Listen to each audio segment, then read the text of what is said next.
Every second counts when you're sprinting through a downpour, lungs burning, trying to catch the last transport home after a 12-hour shift.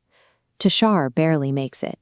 He collapses into a corner seat, the cold rain dripping off his coat, lulled by the low rumble of thunder and the sudden, heavy relief of finally being still. This is a comparison of brain activity during high alertness versus extreme fatigue. When you reach total depletion, the brain begins to flicker.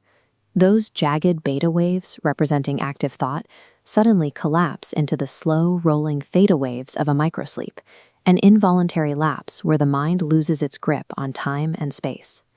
Tushar's eyes snap open just 2 minutes later, but the bus he boarded alone is now packed with people, every seat occupied by passengers who weren't there moments ago. He blinks, shaking his head to clear the fog of sleep. He closes his eyes for a second to reset his focus, and when he opens them, the bus is empty again. He tells himself it's just the fatigue, a simple glitch of an overtired mind. Because microsleeps are known to cause vivid, short-term hallucinations, Tushar has a logical reason to doubt his own eyes. This biological uncertainty creates a unique vulnerability. When the brain is already producing its own illusions, it loses the ability to identify an external threat. A shadow is easy to dismiss, but a physical sensation is harder to ignore. A sharp, pungent smell of burning tobacco cuts through the damp air, followed by a thick cloud of white smoke drifting past his face. Sitting right next to him is an old man, his skin like wrinkled parchment. He claims he's been riding this exact midnight route every single night for 30 years. The old man leans in and describes a night just like this one, a night when the bus never stopped, yet a passenger simply dissolved into the air, leaving only a whisper behind. Tushar looks away for a heartbeat, and the man is gone. No footsteps, no door opening. Tushar sits in the silence, frantically trying to convince himself that the rain and the exhaustion have reached a point of temporary intoxication. Sight can be tricked by a microsleep, but scent and conversation are more complex sensory inputs. When the experience moves from a quick flash in the corner of the eye to a prolonged, multi-sensory interaction, the mind's ability to rationalize begins to fail. He looks toward the front of the bus. A man is sitting in the shadows, holding a wide newspaper, reading intently in the near-total darkness of 1 a.m. When the man drops the paper, the logic of Tushar's world breaks.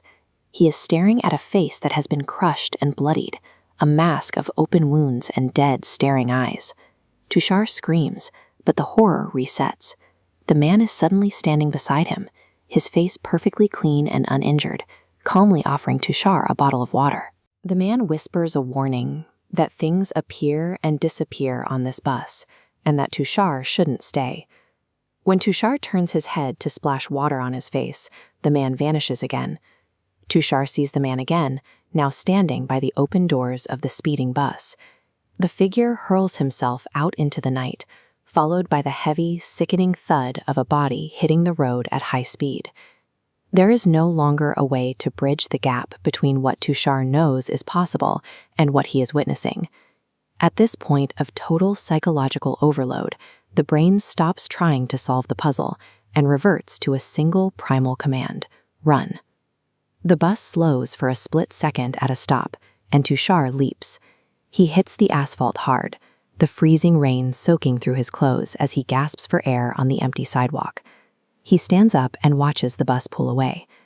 As the distance between Tushar and the vehicle increases, the image of the clean, functioning city bus begins to flicker and decay. Under the streetlights, the polished metal and glowing windows disappear.